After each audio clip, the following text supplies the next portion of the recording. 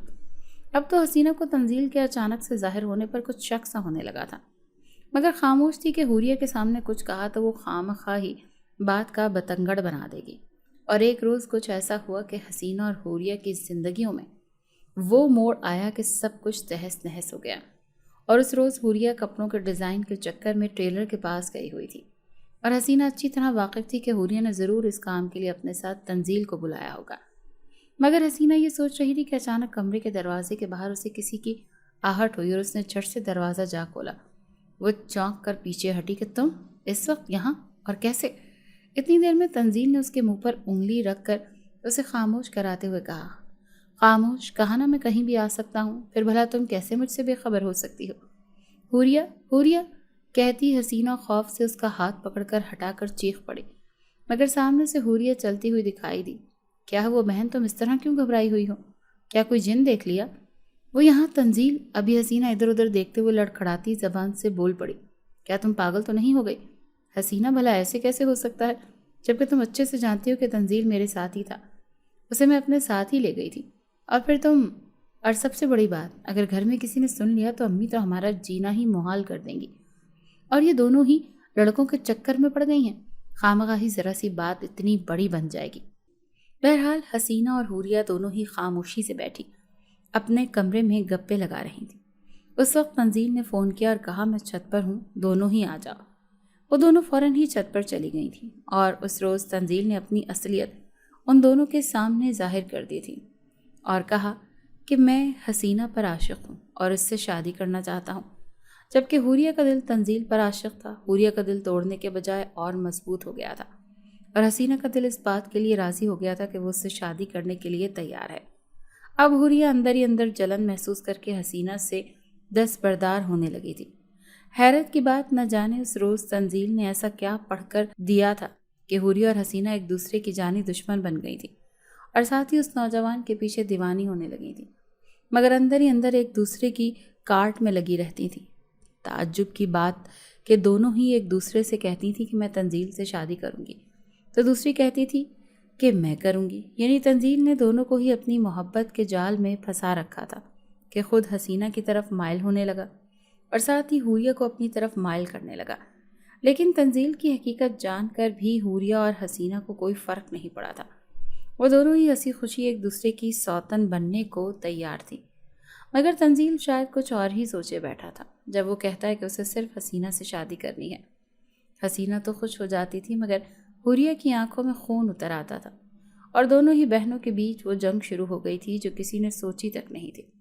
ایک روز سلیم اور ختیجہ جو ابھی اس خبر سے بالکل انجان تھے، وہ دونوں گھر میں موجود نہ تھے جب تنزیل نے ان کی غیر موجودگی میں اس گھر کی بیٹھک میں اپنا قدم رکھا، اور وہ منظر تازہ ہو گیا جب ہانیہ اس گھر میں تنزیل نے کھلے الفاظوں میں کہا کہ میں صرف اور صرف حسینہ سے شادی کرنا چاہتا ہوں، اور یہ خواہش میری جب تک زندہ ہے، جب تک حسینہ کی سانسیں زندہ ہیں۔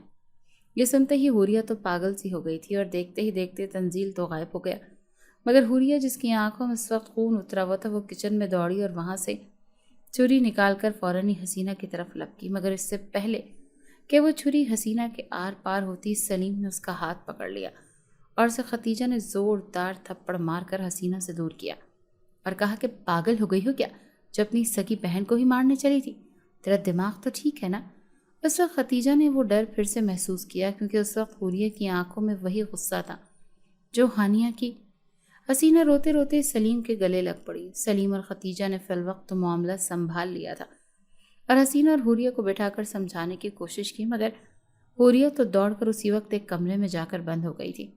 اس کے سر پر تو تنزیل کی باتوں کو ایسا اثر چڑھا تھا کہ وہ مارنے مرنے کو اس طرح تیار ہو گئی تھی۔ مگر بات کیا ہے، کچھ بتاؤ کی؟ ختیجہ نے حسینہ کو جھنجھوڑ کر کہا۔ وہ امی، مجھے ایک لڑکا پسند کرنے لگا ہے اور وہ مجھ سے شادی کرنا چاہتا ہے، مگر حوریہ نے ضد کر رکھی ہے کہ وہ اس لڑکے سے شادی کرے گی۔ شاید حوریہ اس لڑکے کو پسند کرنے لگی ہے، مگر بیٹا یہ سب کب، کہاں، کیسے؟ تب حسینہ نے ساری تفصیل ختیجہ اور سلیم کو کہہ سنائی۔ مگر بیٹا تم کیا چاہتی ہو؟ سلیم نے پوچھا۔ ہاں بابا، میں بھی اس لڑکے کو اتنا ہی پسند کرتی ہوں جتنا حوریہ۔ سلیم اور ختیجہ بےحد پریشان اور گھبرائے ہوئے تھے۔ انہیں تکلیف ان بچیوں کی پسند ناپسند سے نہیں، مگر حوریہ کا یہ جان لیوا رویہ دیکھ کر ان کے دماغ میں ہزاروں سوالات آنے لگے تھے۔ ان دونوں نے فیصلہ کر لیا تھا کہ وہ دونوں خود ہی جا کر تنزیل کے ماں باپ سے بات کریں گے اور اس بات کا کوئی نہ کوئی حل تلاش کریں گے۔ ان دنوں حوریہ نے کھانا پینا چھوڑ رکھا تھا، نہ تو کسی سے بات کرتی تھی اور نہ ہی کسی کے سامنے آتی تھی۔ وہ تو بس اپنے کمرے میں ایک طرف بند پڑی رہتی تھی، نہ جانے اس کے دل و دماغ میں ایسا کیا چل رہا تھا۔ مگر ایک روز ختیجہ نے اس کے کمرے کے باہر کچھ سرگوشیوں کی آوازیں سنی تو کان لگائے اندر سے کسی لڑکے کی آواز آ رہی تھی جو حوریہ کو حسینہ کے خلاف کر رہا تھا، مگر کون؟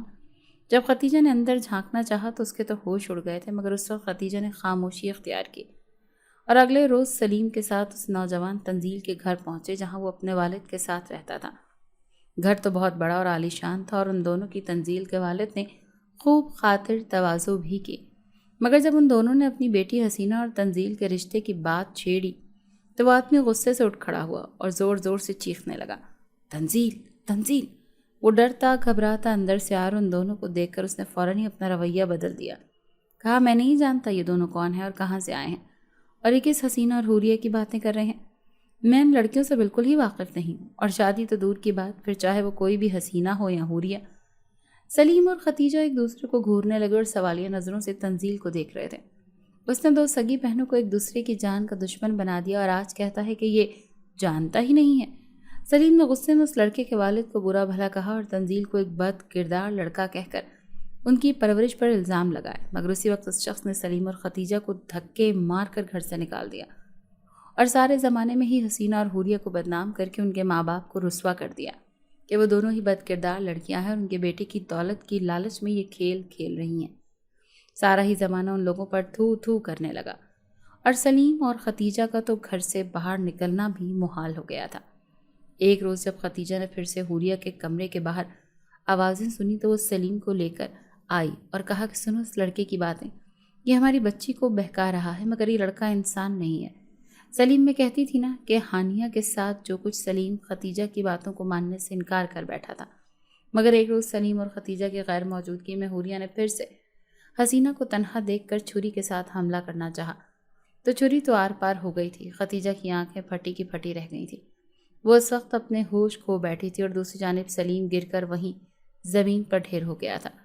بابا بابا کہتی حسینہ چیختی رہی اور حوریہ جا کر فوراً ہی کمرے میں بند ہو گئی تھی اور سارا گھر کچھ ہی دیر میں ایک ماتم میں تبدیل ہو گیا۔ موت کا وہ منظر سامنے آ گیا تھا۔ حوریہ کی حرکت اس کے بابا سلیم کی جان لے گئی تھی۔ حالانکہ اگر سلیم نے حسینہ کو نہ بچایا ہوتا، اس کی جگہ حسینہ ہوتی جو مر چکی ہوتی۔ خدیجہ کا یہ حال بہت ہی برا تھا، اس کا سنبھلنا بہت ہی مشکل تھا، مگر حسینہ نے اس کو جیسے تیسے سنبھال لیا تھا۔ ان کے والد کو گزرے 1 مہینہ ہو گیا تھا، مگر آئے دن حوریہ موقع کی تلاش میں رہتی اور موقع دیکھ کر قاتلانہ حملہ کرتے حسینہ کی طرف دوڑتی، مگر اسی وقت خدیجہ سب کچھ سنبھال لیتی۔ وہ شاید کچھ وظائف پڑھ کر حوریہ کو قابو کر لیتی تھی، مگر اس وقت خدیجہ ان حالات سے گزر رہی تھی جس کی دونوں ہی بیٹیاں ایک دوسرے کی جان کی دشمن بنی ہوئی تھی، اور ایک بیٹی نے اپنے ہی باپ کو مار ڈالا تھا۔ سارا ہی زمانہ ان دونوں لڑکیوں پر، اس گھرانے پر تو کرنے لگا تھا، اور دیکھتے ہی دیکھتے اب تو حسینہ نے بھی خود کو ایک کمرے میں بند رکھنا شروع کر دیا اور ٹھیک حوریہ کی طرح برتاؤ کرنا شروع کر دیا۔ موقع کی تلاش میں حسینہ بھی اب حوریہ پر حملہ کرنے کے لیے بے قرار ہونے لگی، اور خدیجہ کا کلیجہ اب کٹنے لگا تھا۔ اس کی دونوں ہی بیٹیاں ایک لڑکے کے چکر میں ایک دوسرے کی جان کی دشمن بن گئی تھیں۔ اور پھر خدیجہ نے ایک روز پھر سے تنزیل کے گھر جا کر دستک دی اور ہاتھ جوڑ کر کہا کہ دیکھو پلیز میری مدد کرو، اس وقت آپ کے لڑکے کی میری دونوں ہی بچیوں کو سخت ضرورت ہے، اس کی مدد ہی ہمیں اس پریشانی سے نکال سکتی ہے، مگر اللہ کے واسطے آپ میری پریشانی کو مد نظر رکھتے ہوئے میری بات کو سمجھنے کی کوشش کریں، کیونکہ اس وقت آپ میری بات نہیں سنیں گے، مگر آپ کا بیٹا تنزیل نہیں۔ اتنی دیر میں اس آدمی نے اس عورت کو پھر سے ذلیل کر کے، اس کڑوے بول بول کر، اس سے دھکے مار مار کر گھر سے نکال دیا تھا۔ یہ عورت چیختی چلاتی رہی، مگر اس آدمی نے ذرا ترس نہ کھایا اور اس کی کسی بات کا یقین تک نہ کیا، اور الٹا یہ کہہ کر ہنس کر ٹال دیا کہ یہ سارا تماشا میرے بچے کو بہلانے پھسلانے کے لیے کیا جا رہا ہے تاکہ وہ اس کی گوار بد کردار لڑکیوں سے شادی کر لے۔ حالانکہ خدیجہ شادی کے غرض سے نہیں بلکہ یہاں اس لڑکے تنزیل پر کچھ وظائف کرنے آئی تھی، مگر اس کا والد ان باتوں پر بالکل بھی یقین نہیں رکھتا تھا۔ خدیجہ گھر لوٹ کر آ چکی تھی اور آتے ہی اس پر تو قیامت ہی ٹوٹ پڑی۔ اس کی دونوں ہی لڑکیاں ایک دوسرے کو مارنے پر تلی ہوئی تھی اور دونوں کی آنکھوں میں ہی خون اترا ہوا تھا، اور خدیجہ کا دل خوف کھانے لگا تھا، کیونکہ جب سے حسینہ نے خود کو کمرے میں بند رکھنا شروع کیا تھا، اس روز سے اس کے کمرے سے بھی تنزیل کی باتوں کی آوازیں آتی تھیں اور ساتھ ہی حوریہ کے کمرے سے بھی، مگر ایک ہی وقت میں ایک لڑکا دونوں جگہ بھلا کیسے؟ اب تو خدیجہ کو پورا یقین ہونے لگا تھا کہ یہ سب وہی ہے جیسا وہ سوچ رہی تھی، مگر اس وقت تو سلیم بھی موجود نہیں۔ کہیں سلیم کو مرنے کے پیچھے بھی وجہ یہ تو نہیں؟ سالوں پہلے سلیم نے ہی ہانیہ کی جان بچائی تھی، اور آج سلیم پھر سے حسینہ اور حوریہ کی جان بچا لیتا، اسی لیے اسے سب سے پہلے راستے سے ہٹایا۔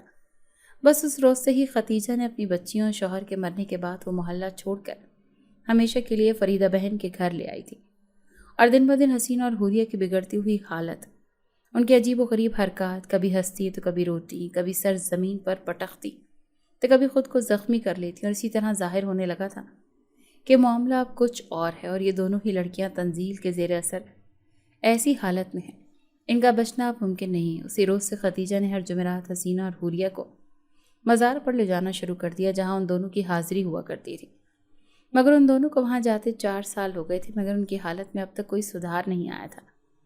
جس روز خدیجہ ان دونوں لڑکیوں کو آخری امید سے مزار کی جالیوں سے باندھ کر مصلی بچھا کر بیٹھی تھی اور دعا کے لیے ہاتھ اٹھائے تھے، اسی روز وہاں اس لڑکے تنزیل کی آمد اسی مزار پر اس کے والد کے ساتھ ہوئی، اور خدیجہ کا شک اب یقین میں بدل گیا تھا کہ یہ معاملہ ہانیہ کے ساتھ شروع ہوا تھا اور اختتام پذیر شاید حسینہ اور حوریہ کی جان سے ہوگا، مگر اللہ نے اس کی سن لی تھی۔ اس روز گھر پہنچنے کے بعد حوریہ اور حسینہ کا برتاؤ کچھ تبدیل ہوا تھا اور دونوں کی طبیعت میں اب سدھار آنے لگا تھا، اور دل و دماغ میں ہزاروں سوالات لیے خدیجہ فریدہ کو اپنی ساری کہانی سنا رہی تھی، جب پیچھے کھڑے اس لڑکے تنزیل کے والد نے روتے ہوئے کہا، مگر کیا ہوا تھا ہانیہ کے ساتھ، اور وہ کون تھی؟ تمہاری خدیجہ تنزیل کے والد کو اس وقت یہاں دیکھ کر چونک پڑی تھی، کہنے لگی سالوں پہلے میرے یہاں اولاد ہوئی تھی، میں بہت ہی خوش تھی، جس کا نام میں نے اور میرے شوہر سلیم نے ہانیہ رکھا تھا، جو بے حد خوبصورت اور حسین تھی، لمبے بال، غضب کی خوبصورتی اور عشقیہ مزاج لڑکی، جس پر آنے جانے والا ہر لڑکا دل ہار دیتا تھا۔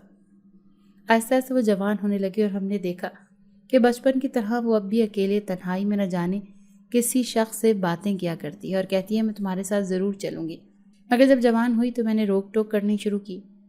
وہ جہاں جاتی بال کھولتی اور خوشبو لگا کر جاتی۔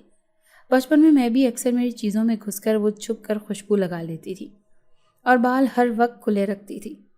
مگر اسے نہیں خبر تھی کہ بچپن سے ہی اس کی خوبصورتی پر ایک جن عاشق تھا جو جوان ہونے پر اسے اپنے ساتھ لے جانا چاہتا تھا۔ تب آہستہ آہستہ ہانیہ کی حالت میں اس طرح تبدیلی آنا شروع ہو گئی تھی اور اس نے گھر سے بھاگنا چاہا، مگر اس کے والد سلیم نے ٹھیک وقت پر عالم کو بلا کر اس کا علاج شروع کر دیا اور اس طرح ہانیہ آہستہ آہستہ ٹھیک ہونے لگی تھی۔ مگر اس عالم کا کہنا تھا کہ وہ جن جو اس وقت اس کے بالوں اور خوبصورتی پر عاشق ہوا ہے وہ صرف اس کی خوشبو لگانے کی مہک سے، مگر وہ جن اس وقت تو چلا گیا ہے، وہ اس بچے کی پیدائش سے ہی اس کے اوپر تھا، لیکن کبھی بھی وہ جن زادہ پھر سے لوٹ کر آ سکتا ہے۔ جس روز وہ جن زادہ ہانیہ کو چھوڑ کر گیا تھا، ہانیہ بالکل ٹھیک اور تندرست تھی، مگر اگلے ہی روز مغرب کے وقت ہم دونوں، سلیم اور میں نے، گھر کی چھت سے چیخ و پکار کی آوازیں سنی تو فوراً ہی دوڑ پڑے۔ اوپر جا کر دیکھا تو ہانیہ ہنس کر ہم دونوں کو ہاتھ ہلا کر کچھ اشارہ کرنے لگی اور دیکھتے ہی دیکھتے ہم دونوں جیسے ہی اس کی جانب بڑھے وہ چھت سے پیچھے کی جانب فوراً ہی جا گری۔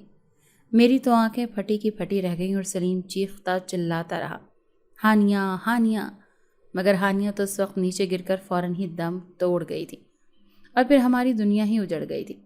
مگر 2 سال بعد جب زندگی نے آہستہ آہستہ اپنے معمول پر آنا شروع کیا تو میرا دماغی توازن ٹھیک نہ رہنے لگا اور سلیم بھی مجھے اس پاگل پن میں دیکھ کر جلتے رہتے تھے۔ پھر ایک روز اللہ نے میری خالی گود پھر سے بھر دی تھی اور اس بار ایک ہانیہ نہیں بلکہ میری گود میں میری 2 ہانیہ آ پہنچی۔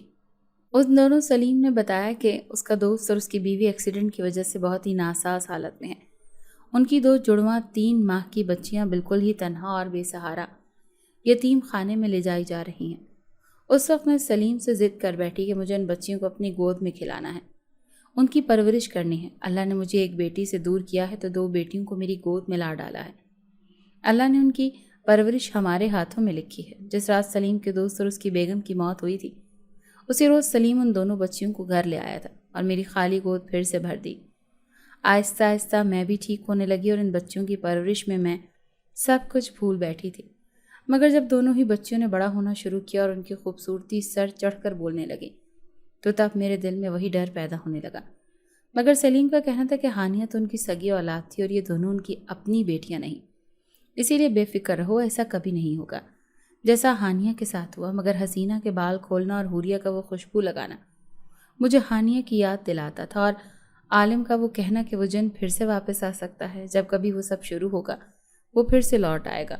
اور ہمارے گھر میں حسینہ اور حوریہ نے جوان ہوتے ہی وہی کچھ شروع کر دیا جو اکثر ہانیہ کرتی تھی، اسی لیے ختیجہ اکثر حسینہ اور حوریہ کو لے کر بالکل حساس ہو جاتی تھی اور ان کی فکر مندی کیا کرتی تھی۔ تنزیل کے والد نے جب یہ سب کچھ سنا تو کہا، مگر اس کا تعلق میرے بیٹے تنزیل سے کیسے؟